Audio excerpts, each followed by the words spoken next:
Welcome to this sacred space. This prayer is in honor of and in service to the water of life. Together we'll be planting seeds of love and gratitude and connecting through our hearts from wherever we are. I will guide you through an inner and outer meditation journey to connect with the water. Create a space for yourself to feel and become intimate with your liquid light. According to Kabbalah teachings, water in its natural form is pure and perfect, since it carries the energy of mercy and giving. The water within us is the physical manifestation of the Creator and holds this pure vibration from the beginning of time. With our intentions, it is our responsibility to keep it as a clean channel. We will also use the Kabbalah 72 sacred names of the Divine Light to recharge the water with healing qualities.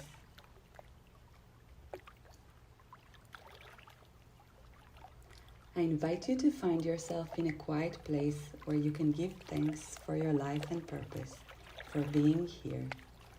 Imagine your vision clear and bright, sharing your light illuminating the darkness, supporting each other in these days when healing, love, and compassion is needed more than ever. Find yourself in a comfortable place. Feel your body slowly settling down into your seat. Feel your base is grounding, your feet are rooted, and your spine is straight. Let your palm rest softly on your lap. Soften your gaze, or simply close your eyes. Pay attention to your breathing and allow it to slow, soften, and release. Imagine your body is perfectly aligned. Sense a warm energy flowing through your crown, traveling into the center of your body in both directions, up and down. Breathing in white, bright light, hold it at the top, and exhaling slowly with a sigh. Take a few more breaths this way, relaxing and arriving to this moment. Breathe in, invite more light into your presence. Breathe out, release and relax, letting go of anything from before and after. Being here and now. Feel your heart expanding and opening with each breath. Feel your body softening slowly. Imagine an infinity symbol is generating energy between your eyes. This symbol can also be a way for you to feel your energy between your hands, receiving and giving. In this circuitry, you are being a channel for the light. Bring the water container and hold it in both hands. Breathe in and out slowly. Feel the water. Listen deeply. Maybe you can hear your heartbeat.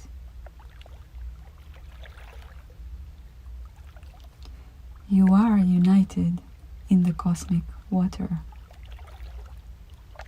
smile. Smile with your heart, with your eyes, with every cell of your body. Remember what you are grateful for. Project it into the water. Imagine you are sharing your light and offering with all creation. Send it out from the center of your heart. Feel your energy rising and expanding. Be that wave of unconditional love. Be that light. Listen. Listen. The water wishes to share a message with you from your soul. Keep yourself open to receive. Receive in order to share. You are a divine light. Your light is needed. Your unique gift is precious. Thank you for sharing your water with the world. You are part of everything, and everything is part of you. We are united in the endless waters, making waves of harmony, unity, and love. Listen to the whispers of the 72 names of God entering your being.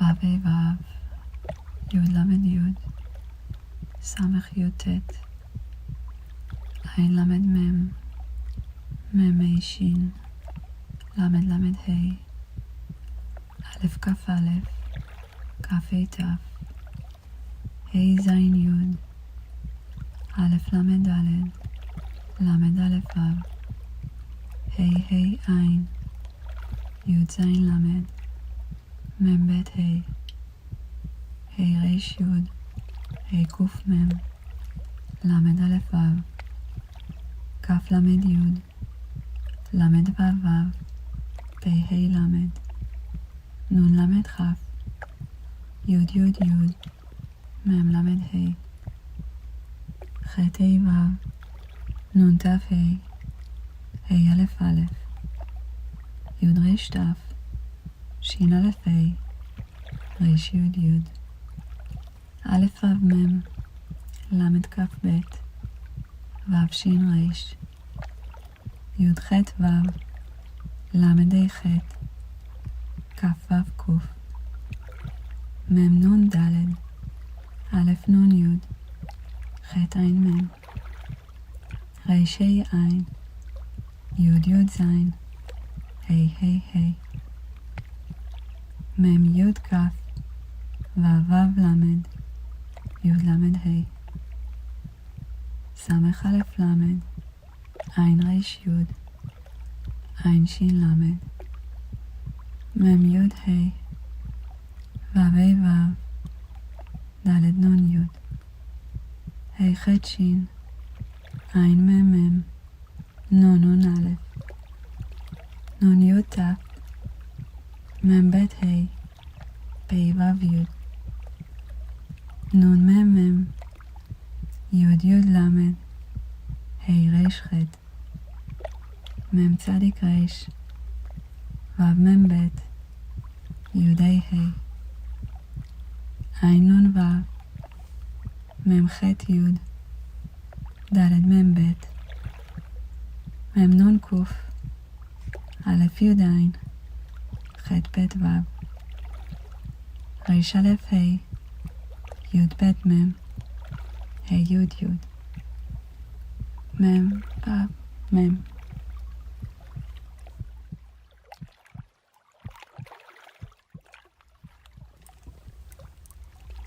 Feel,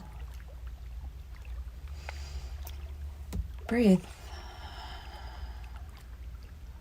connect, expand, relate,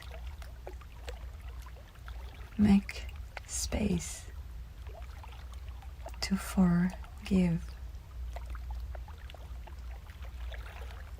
Soften your heart and receive.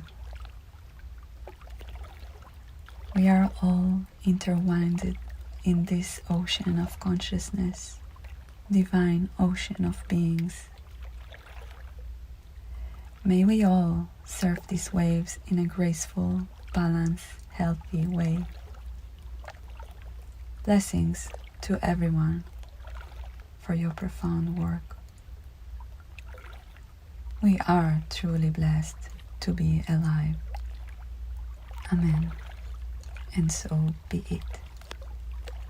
Abracadabra.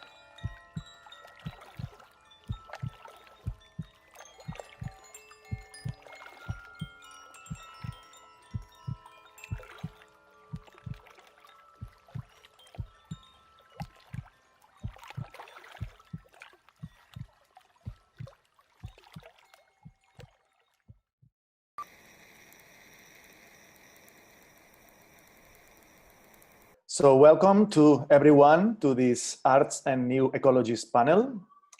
It's part of the event We Are Water, We Are One, organized by Tribute Earth, and will be moderated by myself. My name is Arnau Gifreu, and I will be moderating this panel along with Nazaré Soares.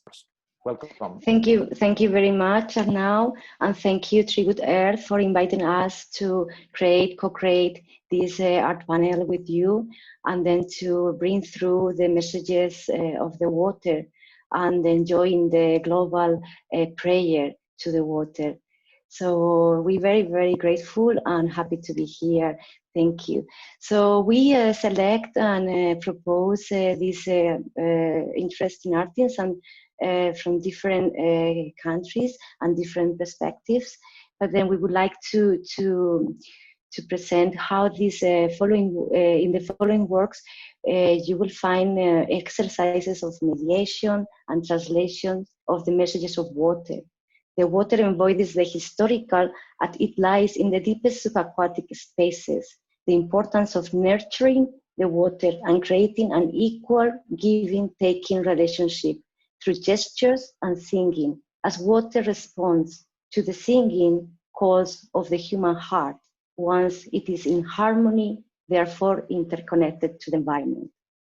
The first artwork we are presenting is by Emma Critchley. It's called The Listenings for Returning Echoes, and is an excerpt from 2016. The work has been presented by Arnau, but then the work is located between two underwater sites, which due to their topography and geographical position, hold the remains of hundreds of shipwrecks. Drawing from the records of mythologies of each location, the film focuses on resonances of these hidden burial grounds, gesturing to the layers of history and stories held within each wreck carcass. The cellist and sound designing is by Lucy Railton.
Thank you for the beautiful work, evocative.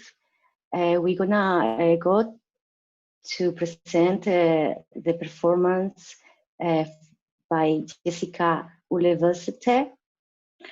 And then it was a performance made especially for this occasion. It's a prayer for a new moon, a pact for the water. She invited us to the new moon intention directed towards the water and purification of the water in us and the planet's water. The work is 3 minutes 15 minutes, 3 minutes 15 seconds, and it's from 2020.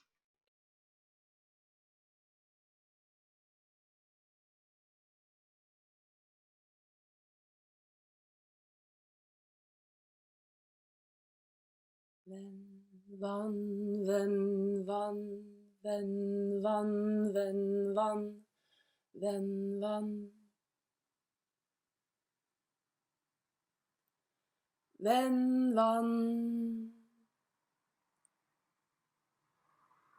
vann, vann, jeg kaller deg.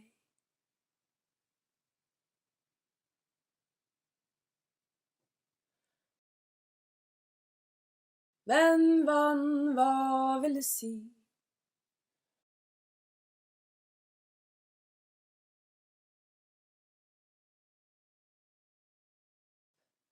Svøm, drøm, bønn, venn, vann.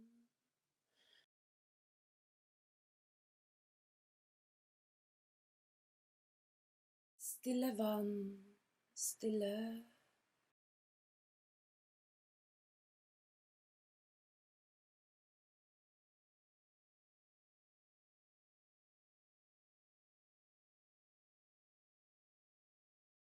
Brønn, brenn, venn, vann, venn.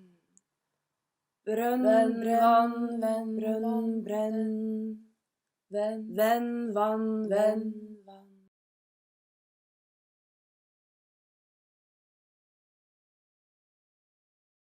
Stille vann, stille. Jeg smaker deg, venn.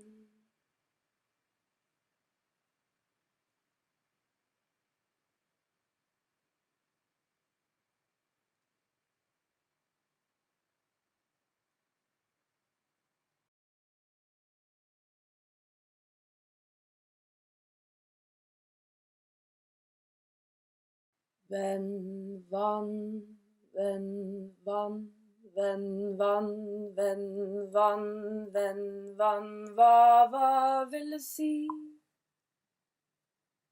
Venn, vann.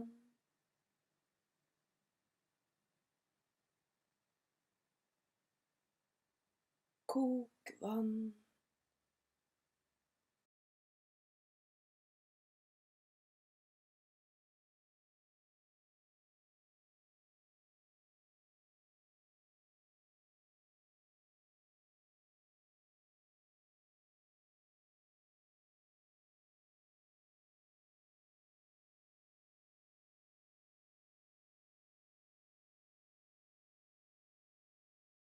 Vann.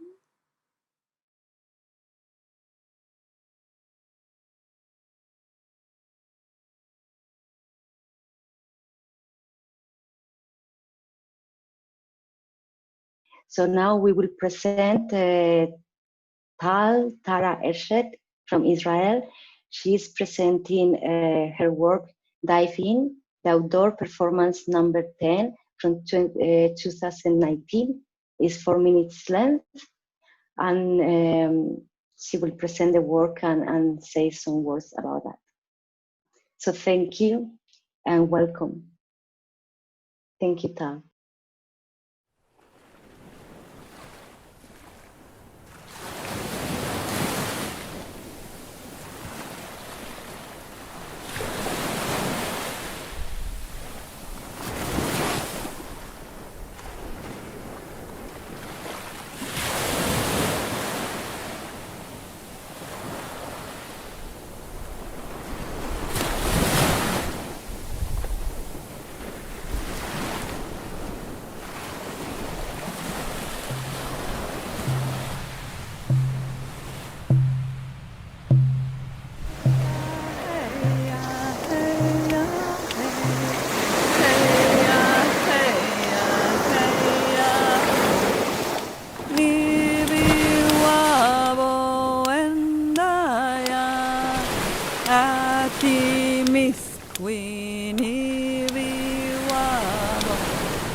hey ya, hey ya, hey ya, hey, hey ya, hey ya, hey ya, ho.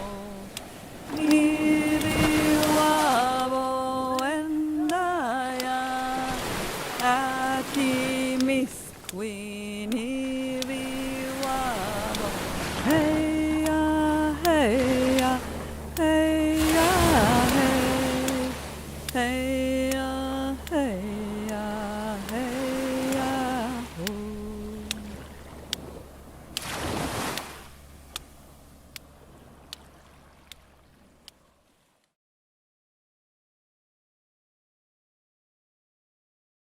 Hi, everyone. Thank you so much for having me. It's an honor and a pleasure to be here and to be presenting this project in a service for the water. The dive-in outdoor performance actually started 15 years ago in 2005 when I was after I just finished completing my studies in alternative medicine and my BA in art. And I was very interested in body and the functioning between body, mind, and spirit, and always kind of into the great mystery. I was working a lot with the body in the physical form. I was creating a mold from wax, the previous exhibition, and then something was missing and I was really interested into going beyond. So I created these bodysuits, and the main idea was that they cover the face. So the zipper is in the back, so I'm actually removing the eye sense, the vision sense, and inviting myself and everybody to dive into our inwards world. And this kind of started from it was called Liquid Light Project for a while, and it traveled with me through many places, mainly in India. And at that time I was actually a practitioner, doing my practice and practitioner in the water work. So everything was kind of interconnected. I was experimenting a lot, and I was very, very lucky to have a great community that was open to experience and be present and to explore and to sit with me during the full moon, during the sunrise, all in bodysuits, and just exploring this experience when I was taking photo shoots and just looking in through this environment and creating a notion of creation between each and every one, when we're separating each other, but actually we are all together and we are part of nature. And at the beginning it was by the ocean side, and then it developed later on in 2012. I had a near-death experience which was actually very fundamental for my growth and for my whole creation. So the first few years was a little bit of a shake and a long healing process, but integrating this in the past 4 years through also my practice studies in Kabbalah, I have realized that I received a message to work with this body as in Kabbalah they say that the water is the manifestation of the light of the Creator within our body. So if as someone who was working in the water in many different ways, taking it actually into our own experience of sitting in meditation and becoming one and removing all the layers of the identification, no gender, no religion, like we're just becoming even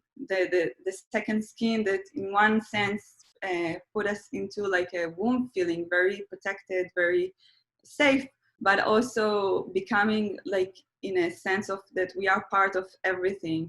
And the first time I was actually taking it into a performance in a gallery was in 2016 in Tanya Grunat Gallery in Chelsea, New York City. And I had the opportunity to have 4 different performances there. And each one was a little bit different, was more with sounds. And I basically invited people to join me and don the suits and sit for 1 hour of meditation silence. This was a video installation, so there was a lot of happening. I was literally like putting people in a different environment, and they kind of had to go inwards and at the same time reflect. So the observer was in many places, but it all brought everybody to a communion, to something united. And from that, I developed another layers, and the last 6 one was by the water. And this is where I actually took all my practices and all my water medicine work, as praying for every new moon, planting seeds in the water, understanding that the consciousness that we put in the water as the first medicine, as being the element that has the power to actually absorb in the best way, the more our consciousness will be clean and pure. That's how we can actually affect it. And then I realized that I would like to create something that is a medicine for each individual that is participating, so they can take responsibility of their own soul journey, but at the same time to be part of giving back to the water of life. So it becomes a ritual and a ceremony that we're also praying together with a container of water that eventually is taking back into the ocean. And everybody is bringing their own gratitude for life and their own connection for being alive. The performance itself is taken from a social basic concept, practice, sorry. And the performance itself is just taking to a space that is beyond, so that it's no longer I am the performer. It's more of a shamanic journey. So everybody is being part of it. It's a community, a collective community portrait. Everybody is inviting to that sacred space, and realizing that we are a temple, and this temple is 70% water, and around us, at least this planet, is like 90% water. So if we are wanting to, at least I would say I would start with changing myself. When I change myself, is my thought, is my says, what I'm saying, and is my action. But when I start to project it to the water, I start with that, because this is also what I put inside, and this is what I would like to expand also to my society, to my community. And the ceremony is being guided, so it's not just like coming in and out. It's very, it's a prayer. Like we really honor the space that we go in, and we honor the space inside. And just through the meditation, we also can have the experience of all the elements and being in nature, as even though the bodysuit really takes us to another level of senses, because we no longer see how we look or look at other people around us. We're just inside. So whatever we feel is becoming during the 1 hour, it's becoming it's energy. Everything is energy. So people are literally starting to vibrate in the same frequencies. And when we direct the gratitude and the open heart and the love into that water, the forgiveness, the prayer that we want to put for the future generations, for the ancestors, for being grateful for we have, especially in this time, in this life.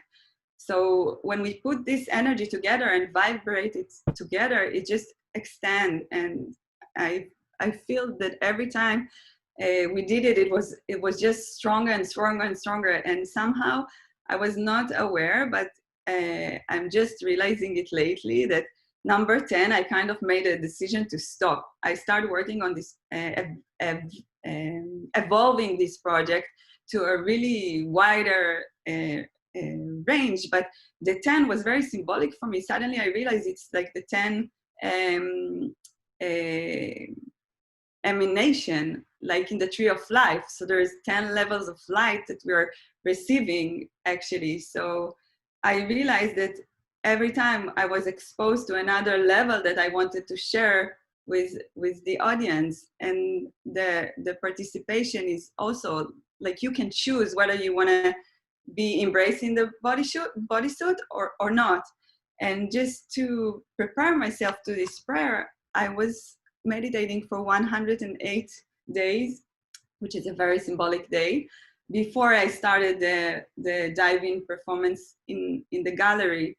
So every day for 15 minutes, I was just witnessing what is happening and witnessing, preparing my vessel.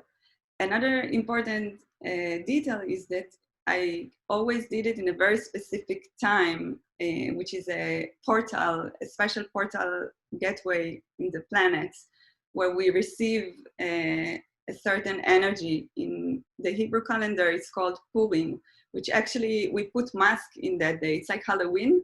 So, and it's actually the opposite. So we're removing all the masks. So when we are realizing, my idea was to be merged again with that light that I have experienced in my near-death experience, becoming one with consciousness, with the witness that is no attachment, no this floating space, and the idea with the bodysuit was helping me to, in one sense, to feel the self, and at the same time to actively surrender to it.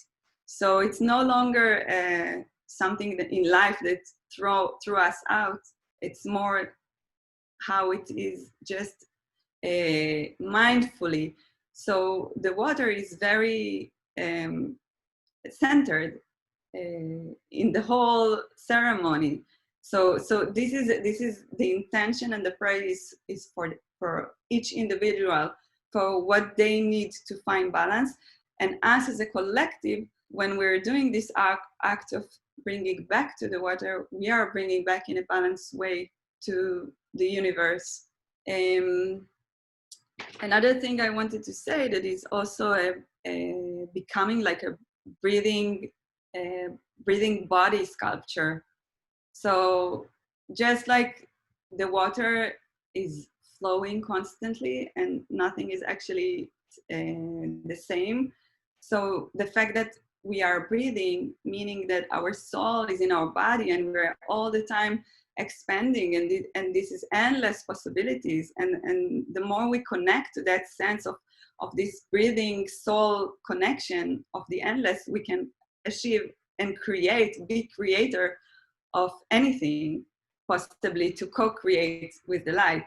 And this is the beauty of it. And also the main message about the water coming from Kabbalah wisdom is that the water carried the message of wisdom, of mercy, of course wisdom, but they carry the message of wisdom. Wow, I said it twice, so I guess it's the wisdom of mercy. So in that sense, it means that anything in our life that, especially coming back to a physical body and learning to deal with reality, so-called, understanding that the more we are merciful with ourselves and being forgiveness first with ourselves and loving ourselves and then to others, the more mercy we are for any judgment that have been ever in our life or whatever happened. So the more mercy we put out there, this is one of our key to becoming more peace with one another and more united, and understand that this unity, that we are all connected in that water, whether it's in this physical form or whether it's in the metaphysical form. So I am also wanted to say one last thing regarding the production. It's been like so many years, and I have a list from here until next year. acknowledgement and gratitude for so many people that helped to create these things. So I'm not going to mention all the names, but I just want to say that this creation was born thanks to a lot of support and many volunteers and a team of assistants and photographers and videographers and products, and even creating the bodysuit and shipping them and moving all over the world, and all the people who just joined to be in a performance, and suddenly Unieron a they're nuestras performances all engaged in y ellos estaban todos involucrados.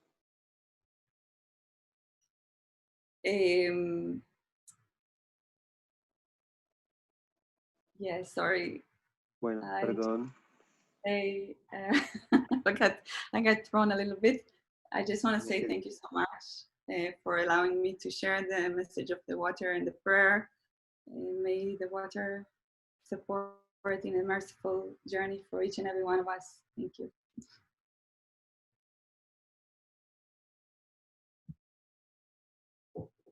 All for this beautiful talk and beautiful way of expressing your co-creation with water, and the long process and the deep process of this interconnection with water, and understanding and allowing to water to manifest through the work and to be part of the creation, no?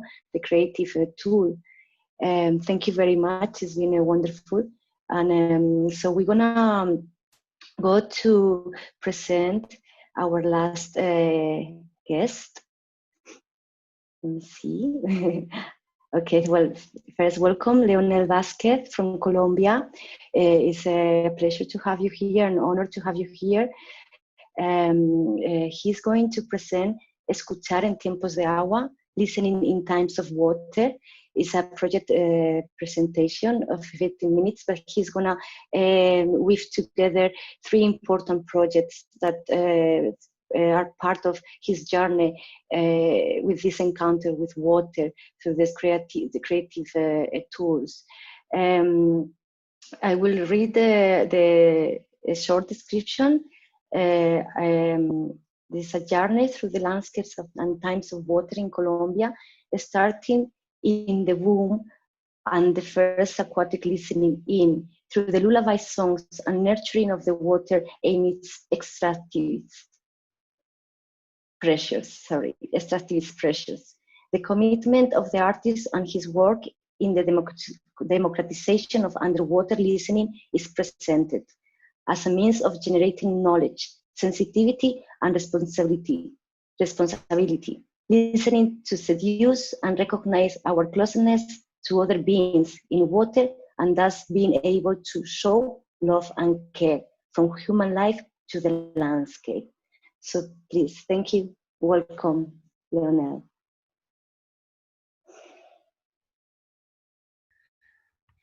Muchas gracias, Nazare, Arnau y todas las personas que han hecho posible este evento, y al resto de los panelistas. Bueno, escuchar en tiempos del agua es una expresión que me ha rodeado durante los últimos años como artista, y tiene que ver con esa imagen del mundo que hemos representado desde fuera del agua, ¿no? Una imagen que nos ha permitido referenciar el mundo subacuático, pero también intervenirlo y apropiarlo. Yo creo que hoy las aguas están en un estado invivible, muchas veces oscuras, turbulentas, a veces ruidosas. Hablo de los huracanes y otras silenciosas, por ejemplo las de las sequías. Estos ritmos del agua reflejan una sordera a los cambios del paradigma climático en la sociedad, una precariedad en la que no hemos logrado sincronizarnos simbióticamente, y una crisis de las utopías de desarrollo económico y social. Creo que transformar nuestra relación antropocéntrica con el agua implica volver a dejar sonarlas desde adentro, ¿no? Pues porque por dentro de nuestro cuerpo lo que tenemos en nuestros órganos son lagos, ríos, mares. De nuestro cuerpo brotan aguas dulces, aguas saladas, y volver a recuperarlas con lo sonoro desde lo vibrátil. Y yo creo que de esa manera dejarla y limpiarla, esas representaciones que desde lo visual, que desde el tacto y desde el olor no nos permiten identificarla como un ser vivo. Creo que también de alguna manera tenemos que recordar que en el principio de nuestra vida tuvimos una escucha en las aguas, nos fuimos seres sonoros en el vientre de nuestra madre. Y creo que ese mismo recuerdo de ese momento debe llevarnos hacia pensar una manera distinta de relacionarnos desde una métrica humana, desde unos ritmos distintos con el paisaje. Unos que nos permitan la subsistencia, pero sobre todo que hagamos la vida más amena y posible para todos los seres.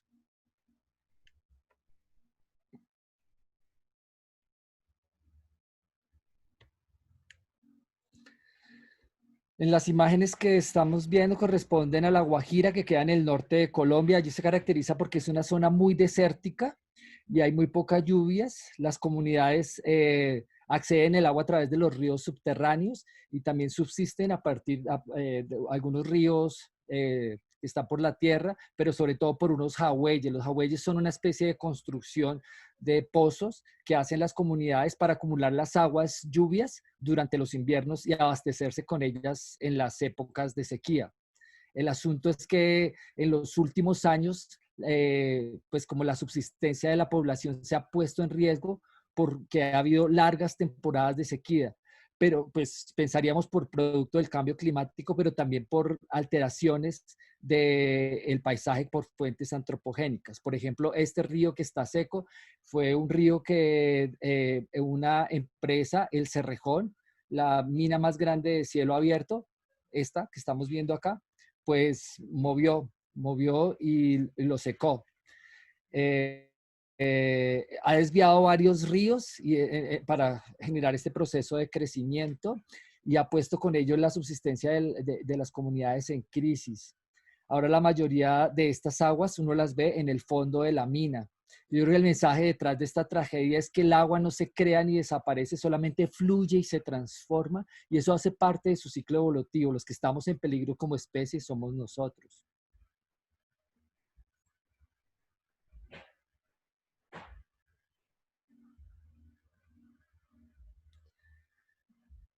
Yo creo que en lo humano se encuentra lo mejor y lo peor que le ha podido pasar al planeta. Hemos puesto la vida en crisis, pero también creo que podemos generar cambios.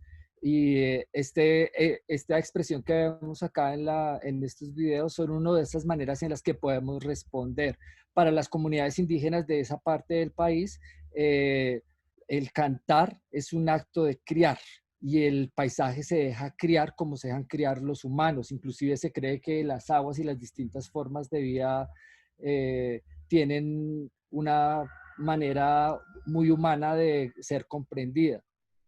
Entonces, utilizan el canto para poder intermediar con los seres superiores y las fuerzas de la naturaleza.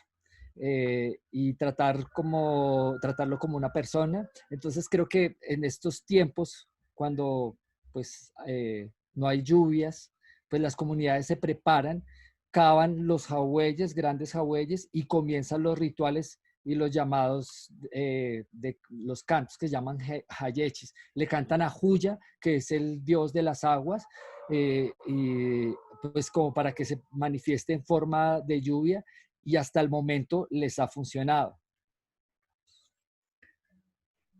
Pues creo que nosotros también usamos el canto para la crianza de la vida. Digo nosotros como, pues como sujetos occidentales, de alguna manera.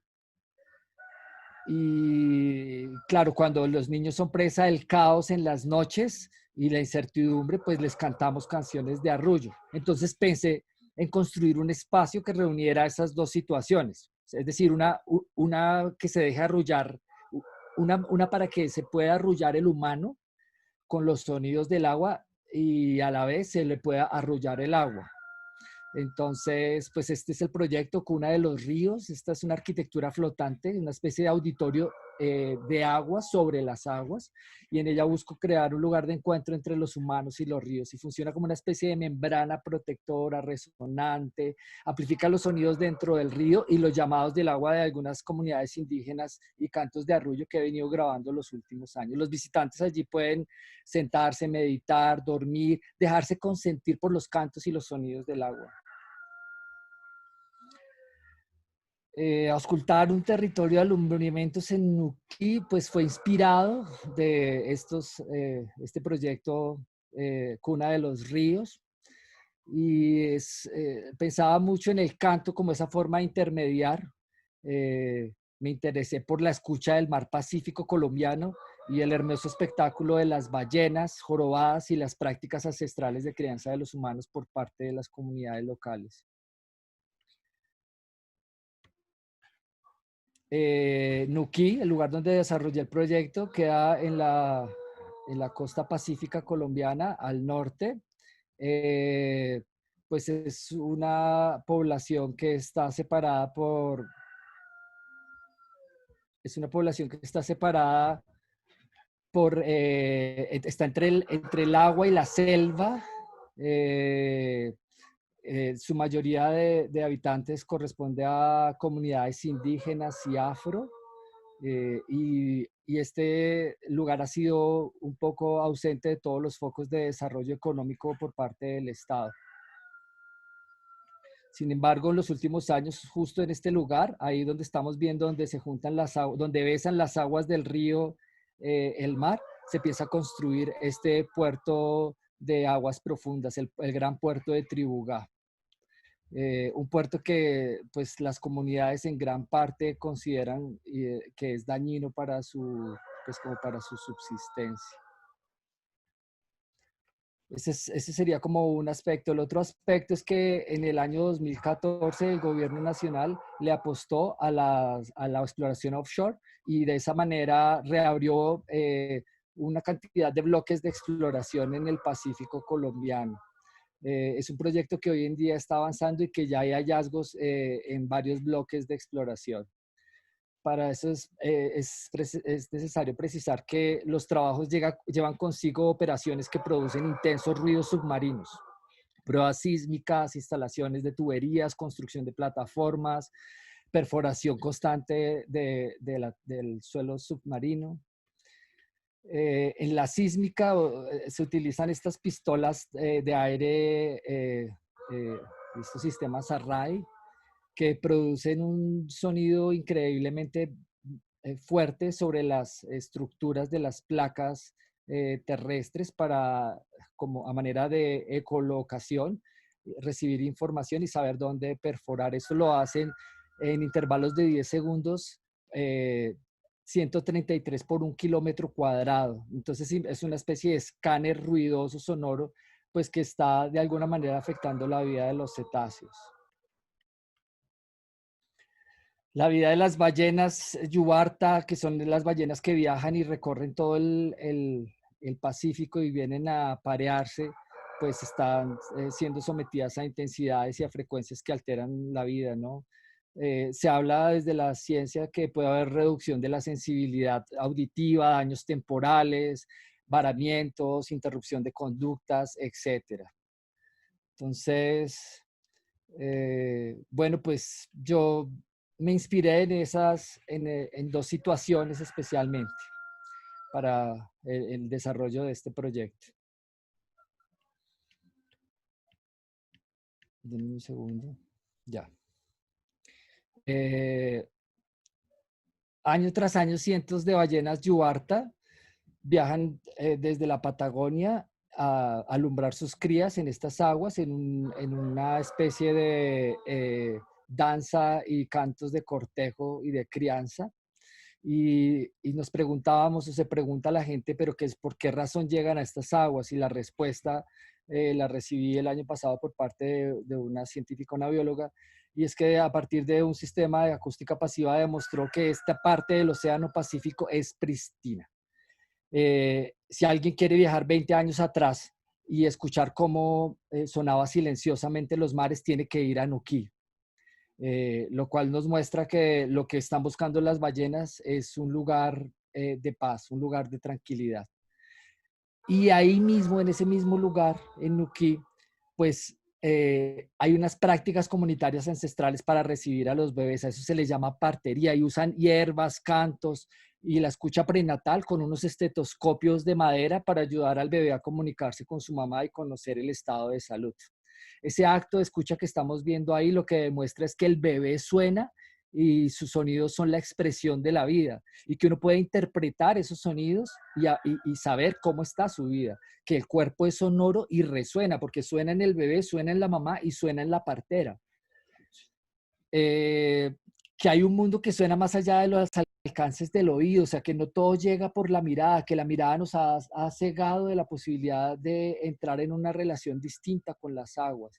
Y lo otro, una capacidad ingeniosa, muy sencilla y posible para la subsistencia humana. O sea, la madera se consigue en el lugar, no se consigue en ecografías y ultrasonido, allá no llega nada de eso, entonces hay que resolverlo y las comunidades lo hacen de una manera propia, autónoma.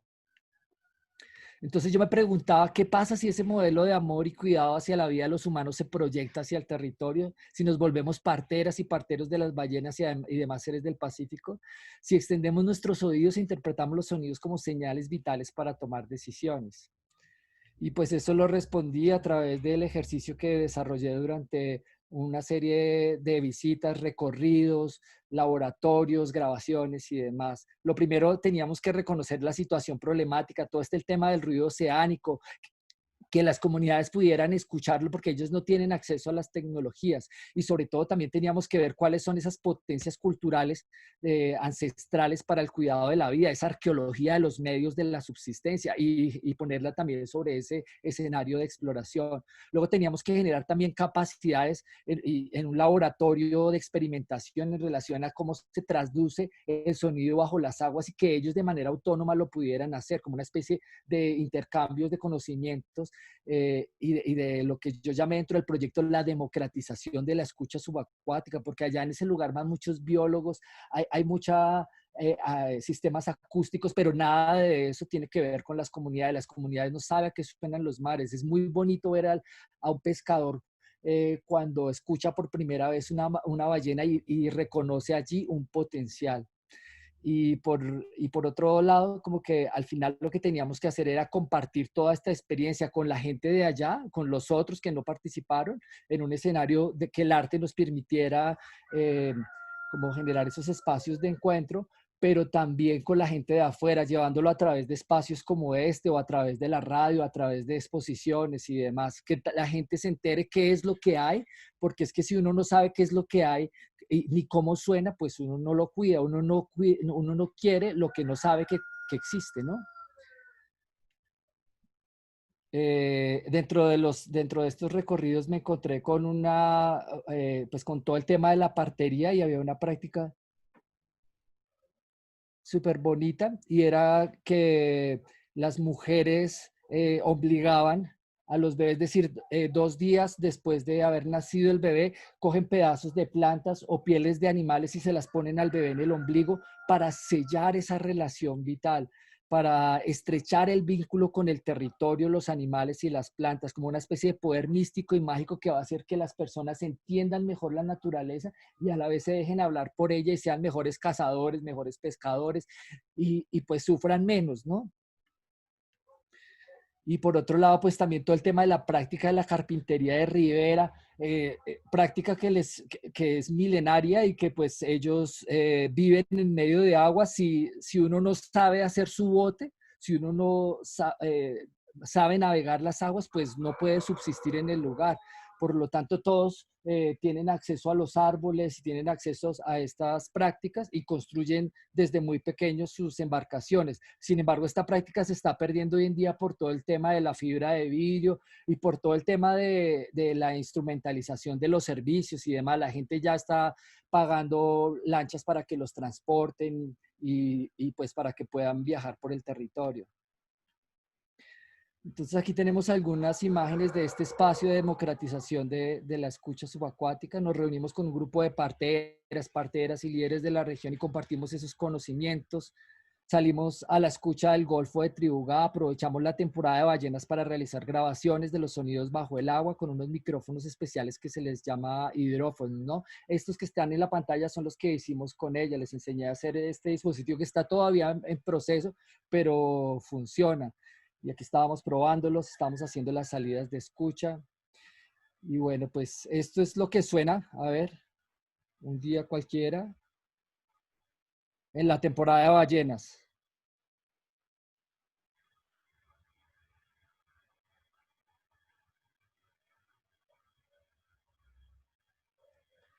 Cuando salimos a grabar los cantos de escucha, durante la temporada, solamente a unas pocas millas, ya se escuchaban montones de ballenas. Dicen los biólogos que pueden viajar más o menos 700 ballenas en ese lugar. Es súper poderoso este canto. Y uno lo puede registrar a kilómetros porque, como ustedes saben, el sonido viaja mejor y más rápido en el agua que en el aire, ¿no? Son 5 veces más rápido que en el agua, que en el aire. Me sorprendió mucho que varias personas de la comunidad que participaron en el laboratorio de escucha, pues coincidieron que no era necesario acercarse 10 metros a la ballena, sobre todo por todo este tema del turismo y el avistamiento de ballenas, para poder tener una experiencia amplia, enriquecedora, energética e íntima con las ballenas. Cuando escucharon se dieron cuenta que podían generar una especie de turismo de auscultamiento de ballenas y por lo tanto gastar menos gasolina, optimizar el tiempo y sobre todo cuidar el silencio de los mares, cuidar la vida de las ballenas y poder participar de los diálogos, cantos y reuniones familiares entre ballenas, ballenatos, machos, hembras. Listo. Esta obra hicimos este espacio de experiencia en la comunidad. Me dan un segundo, pongo esto. Y creamos una estación de escucha subacuática donde las personas podían sumergirse dentro de la población y escuchar las grabaciones que desarrollamos durante ese tiempo. Ahí está la partera haciendo una preparación medicinal para limpiar a las personas de impurezas, sobre todo relacionadas con el paisaje. Entonces las personas se podían sumergir y escuchar bajo el agua. Reconocemos que escuchamos igual que las ballenas, tenemos el sistema óseo como el sistema de percepción del sonido bajo las aguas.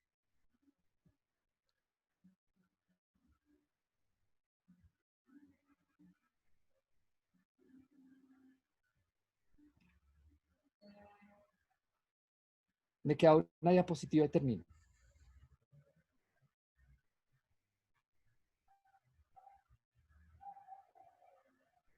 Luego se volvió una instalación que llevé a distintos lados, pero entonces ya, por ejemplo, en Bogotá, la capital de Colombia, pues la gente no se va a sumergir, entonces utilicé los mismos estetoscopios que utilizaban las parteras para que pudieran acceder a estos cantos y estos sonidos bajo el agua. Y de esa manera permitirles a las personas tener una escucha mucho más cercana, sensible y corporal.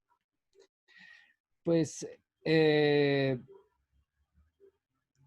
yo creo que para concluir y finalizar esto, yo creo que pues vemos y oímos de distintas maneras los territorios, ¿no?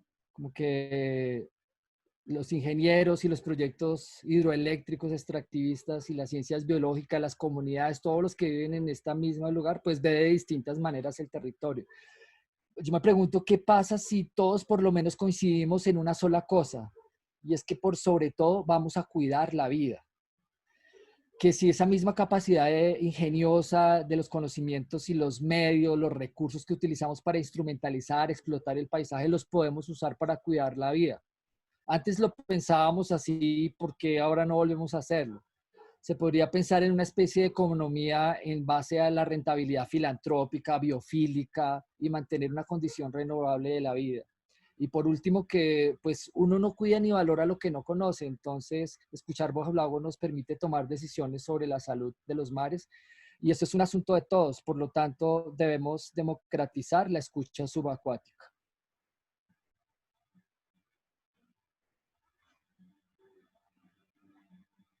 Gracias. Well, thank you very much for this very sensitive way of presenting the creative tools to be able to get in contact with water and to listen to water and co-create and to nurture water, no? To look after water and the importance of care and the importance of bringing this down this hierarchical sensitive of eye and listening, the importance of listening as sound is such a powerful medium in water, no, and brings that amazing experiences that are so unknown to us, no. So how to bring that knowledge and open this unknown world so we can look after it, right? Okay, so thank you very much, Leonel. Thank you for your presentation. I guess we going to do the Q&A right now. I give you the word to you. Thank you. Thank you, everyone. Thank you, Tal. Well, this has been a wonderful project, and I think all they come together beautiful, both of you approaches to the creativity and the co-creation with water. Thank you. Thank you, Nazaré. And it was amazing, both explanations from Tal and Lionel. Now we're going to start, we have 15, 20 minutes, and both Nazaré and myself can intervene in this Q&A. We will ask you very simple questions, for example, if you want to answer them, or if you want to explain something that you didn't have time during your presentation, just take your time and feel free to contribute to the conversation, okay? I want to start with a very simple question, which could seem not very relevant, but to me is very relevant, which would be why your interest or your obsession to work with water. I think that Lionel explained some ideas regarding that, but I could consider this like an obsession in the good sense of the term. But why you decide at some point of your amazing careers to deal with water, to deal with this magical resource, or maybe you thought about working with several basic elements, or why? Because you part of your work, or very important part, especially Leonel, but also Tal, in this kind of more religious, Tal talk about Kabbalah. Why you decide to unite these kind of elements or ingredients in order to work with water? For example, if you want to start, Tal, explain me your origin in that sense, please. Sure. Did I unmute? Yeah. So for me, I feel it's a very initiated. I received it. Literally, my parents chose to call me Tal, and the meaning translation in Hebrew of Tal is morning dew. So I knew that there is a sense of water within my being, and my last name Eshed means waterfall. So I pretty much find myself in between these two polarities, very emotional being, trying to find homeostasis and balance in my emotion and in my being. So it was like built in somehow. And from very early age, I was feeling like a very strong connection to dolphin and ocean, and I've been raised close to the ocean, and I always ran to the ocean. And in my adult life, I had the possibility to introduce to the water work, to Watsu and water dance, and immediately I started this journey of practitioner. And so it was very much that as a creator, as an artist, that I know about myself, everything is an inspiration for me. So everything that I'm interested in is becoming my artwork. Everything that I am engaging in a growth, in a learning is part of my exploration and wanting to find more meaning and more connection. So water was a built-in element in my life. Further on, I very much find the healing qualities about it. Very, like the past, also something like 15 years, I've been like really witnessing very strongly to the powerful attribute of this element as healing and purification in very, very profound ways.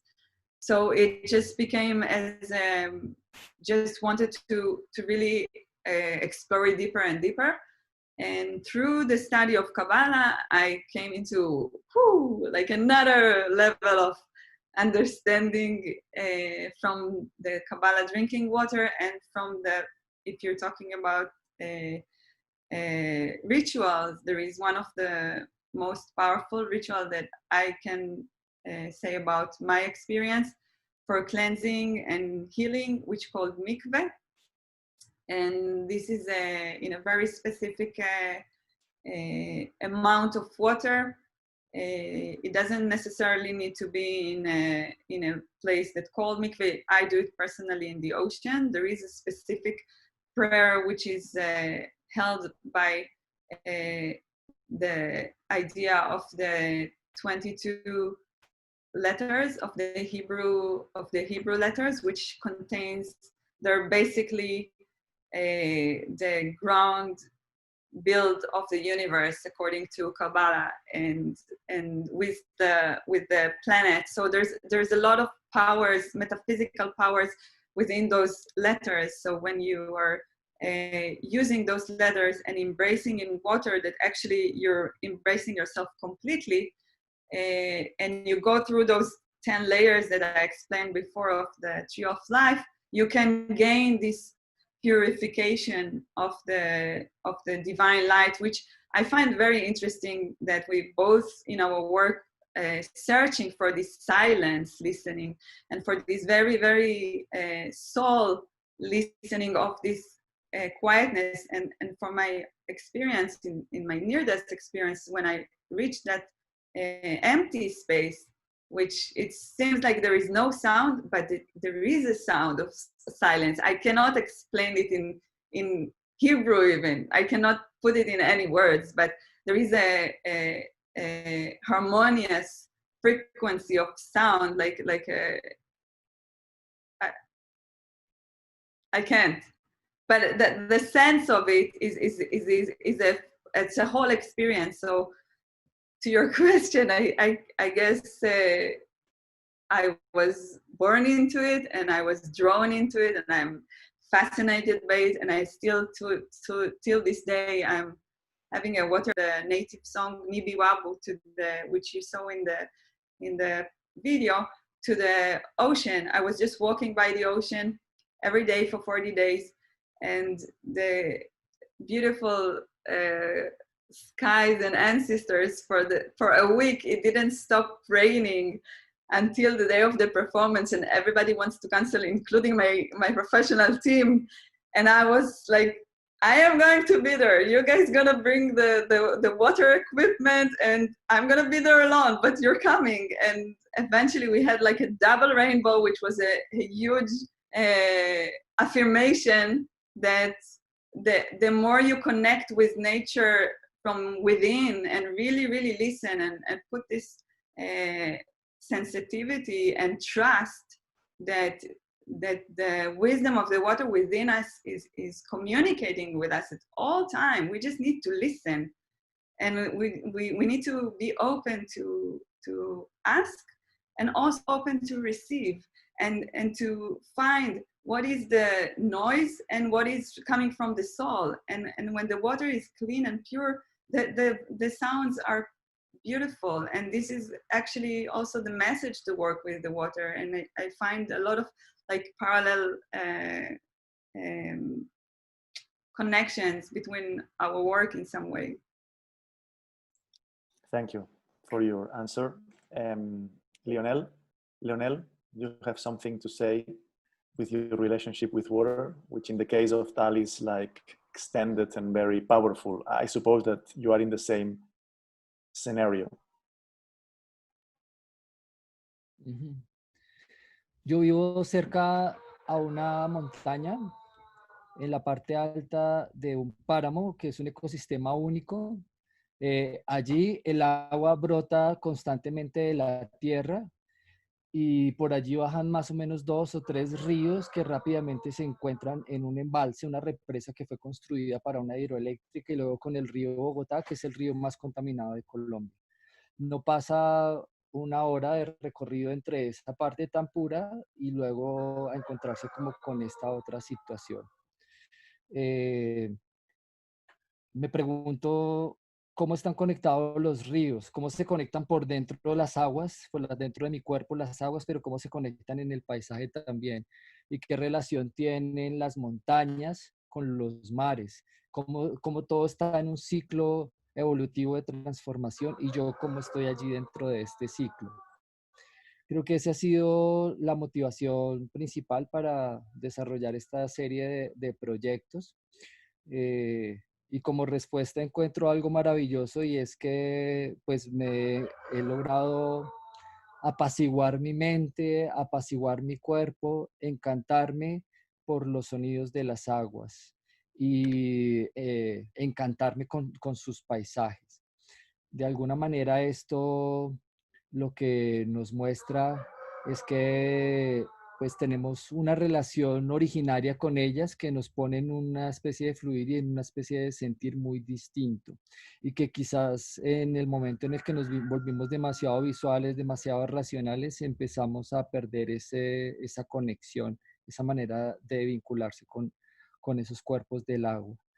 Entonces, si bien uno se puede dejar agradar, si bien uno se puede dejar querer por estas aguas, pues como respuesta a los beneficios recibidos, lo que yo veo es la necesidad de responder de un modo en el que me vuelvo testigo sonoro, de un modo en el que me vuelvo un actor importante en la transformación de la conciencia sobre las aguas, y utilizo el arte y utilizo mi práctica para poder acceder a los diálogos, los encuentros y hacia otras formas de concepción de realidad que me permitan ampliar mi dimensión espiritual en relación a las aguas, y también ayudar a posibilitar a que las aguas de otros se calmen y logren tener una mejor dirección a través de mis proyectos como artista.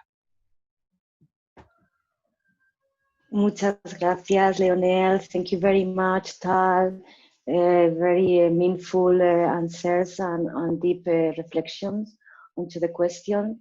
And so I have a question, and then so just looking into the moments that we are living now in this contemporary time, and then how, you know, everything is changing rapidly.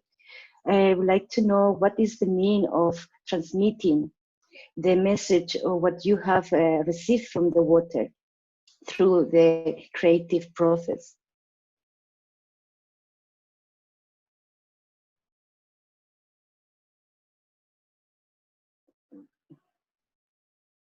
Maybe Leonel wants to go first, and then Tol first, sorry, and then Leonel. I thought maybe please welcome Tol to answer. Thank you very much. Vale. Es bien interesante, pero esto que yo tengo aquí atrás es un tornarroca. No sé si lo alcanzan a ver. Es un dispositivo que utilicé, creé, para poder reproducir y amplificar los sonidos de las rocas. Estas rocas hacen parte de varios ríos de Colombia que he estado recogiendo en los últimos años. Uno cree que la roca es dura y que la roca no tiene tiempo, pero la roca es tan blanda como el agua y como nuestro cuerpo. El problema es que la escala del tiempo de la roca es distinta a la escala de los humanos. Para poder escuchar la roca tengo que acelerar el tiempo, por lo tanto tengo que darle vueltas para que suene, es decir, así acelerar su tiempo. Me parece que estamos viviendo en esa relación constante. Hoy en día se puede destruir una montaña muy rápido. El problema no es que usemos los materiales y que el paisaje sea un suministro para nuestra subsistencia. El problema es la escala de las acciones que estamos desarrollando y la incapacidad que tiene el propio paisaje de renovarse y de ser sostenible. Creo que el mensaje más importante allí es que nos moderemos y que le bajemos a la comodidad de nuestras vidas, que seamos más conscientes de que nuestro cerebro y nuestro cuerpo va a un tiempo distinto al tiempo del paisaje y que tenemos que cambiar esa métrica, que los únicos que, esa música de las rocas estuvo antes, está ahora y estará después de mi vida. Eh, el problema, y ese es el mensaje, o sea, como que la música está ahí, mi vida es más finita. Y si no la aprovecho, pues creo que voy a hacer que estas experiencias ni siquiera puedan compartirse con otras generaciones. Por lo tanto, el mensaje es un mensaje de mesura y de sensatez con los ritmos del paisaje.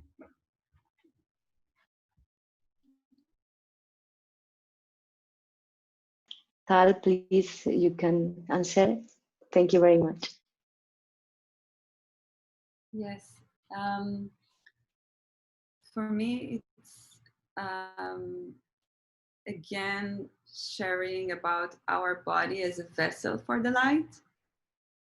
And in that sense, it feels that not just to be conscious about where is our consciousness as the water is vibrating, and like even Leonel showed how it started so early in the womb. It also reminded me, there is a researcher, Fiontelli, she's Italian, and she was researching about the sound in the early pregnancy month. When I was doing my master in art therapy, I was actually working with the water and the water pregnancy. So this whole sound, pre-sound, is very, very powerful. And it feels like we are, the water resonates so strong that we need to be very aware of what is going on in this organism. And as we are as a community, and like Leonel shared, nature don't really need us. It has its own cycle, and it can bloom in its cycles, and as long as we're not interfering it, and we are actually the only one who have the mind pollution that put in ourselves as a humanity and in nature. So I would like to share that the more we are conscious of our consciousness, and we can put it through our water. So it's a very simple act, like everybody drink water, and hopefully most of us can have access for drinking purified water, but still, even if they're not, they can still project the gratitude and love and good intention and peace into it, and vibrate those emotions of gratitude. And the more there is connection with this element and with the earth, the more we are connected to ourselves in a more balanced and healthy way, and not just demanding and taking. We're more becoming a being of sharing and exchanging, and sharing in the sake of no agenda, sharing in the sake of beyond my comfort zone, and becoming something that is not just being selfish, taking to myself. So really it's about a vessel, that how we want to receive this light, this blessing. Thank you. Thank you, Tal. Thank you, Leonel. So in the next 2 minutes, I will try to summarize in a very general way. We don't have a lot of time, and it's not, in our case, both Nazaré and myself, we did a task of moderation, basically. We are not like authors or artists in this way, in this panel. You are, and you did very well, really very well. So basically, I think that we expose a lot of ideas. We have seen several pieces, amazing artworks, in my opinion. And basically, I think that one important message is what it is inside, it is outside, in the sense of water is outside, of course, but it's inside 70% of our body, but through our veins, for example, our blood, that we are part of this cosmos, no? And this cosmos is a microcosmos and a macrocosmos, no? And all is linked, no? So we cannot or we shouldn't separate these two parts, up and down, inside and outside. Another idea to me, which is very important, coming from Lionel, I think that is the sense of he really stressed out the idea of the sound of the water, no? The sound of the rocks, the sound of the landscapes, of the nature. And in the meanwhile, a rooster, a hen, just a pair in our sound, no? Because Lionel is living in the middle of the nature. And it was amazing because the sound really connected me and Nazaré and the audience probably. So this rooster, for example, este gallo, connected the whole panel, no? So it was amazing, and it's a gift that reality often gives us as like a present or something that we have to take into account as well. And another idea interesting throughout a lot of ideas that has been shown here in the panel is this idea of that we depend on nature, but nature never will depend on us, as Tal really outlined in the end. So this idea is crucial to me, in the sense of it's very important to understand that we should be humble, and in this context that we are living in the coronavirus, and in the next year will come more, as Mayan said, no, in the next 8 years will come more and more tests, more things that we have to maybe think and reflect deepen on in our behavior as human species, no? And this is very important. And today we tried to make this kind of big picture coming from the water and the uses that we can give to this sacred element, which to me and which from all the members of the panel is water. Finally, I want to thank especially to the organizers coming from Tribute Earth, an amazing process as an umbrella of this We Are Water, We Are One, of this panel, of this amazing event that will be broadcasted online. And basically, the idea here is to say thanks as well to Nazaré. Nazaré has been behind organizing this panel in terms of coordination, in terms of inviting people. And it's a very, very strong work that Nazaré did. And of course, to the 4 artists that we today had in this panel, and especially, of course, to the live artists that stay here, especially Tal and Leonel. Thank you very much for being with us. Amazing process, amazing projects. Please go on, go further, and don't hesitate to give it up, because this is very, very important and insightful works. So I say bye from my side. If you want to say bye, please say bye to the camera and to the audio. Thank you, Ajo. Goodbye. Thank you very much. Gracias, it's wonderful to adiós. have the opportunity. Thank you. Gracias. Thank you. Bye. Adiós. Gracias. Vale. Aini. Bye. Bye.